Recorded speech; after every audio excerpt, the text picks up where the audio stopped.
بسم الله الرحمن الرحیم شروع اللہ کے نام سے جو بڑا مہربان نہایت رحم والا ہے۔ و رحمۃ اللہ وبرکاتہ۔ جیسے کہ آپ کو معلوم ہے کہ ہر جمعرات کو ہمارا اجلاس ہوتا ہے، تو بلا تاخیر اجلاس کا ہم آغاز کرتے ہیں۔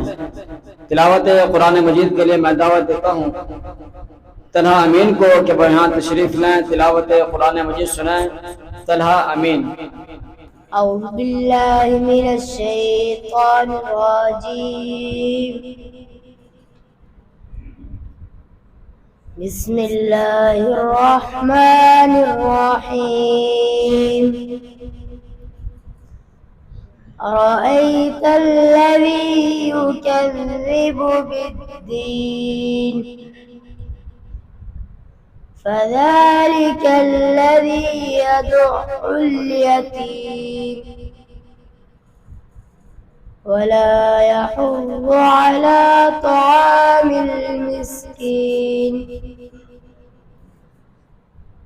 أرأيت الذي يكذب بالدين فذلك الذي يدع اليتيم ولا يحض على طعام المسكين.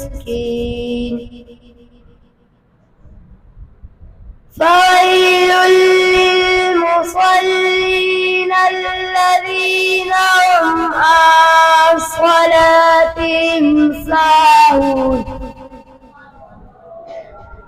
الذين هم يراءون ويمنعون الماعون. صدق الله العظيم.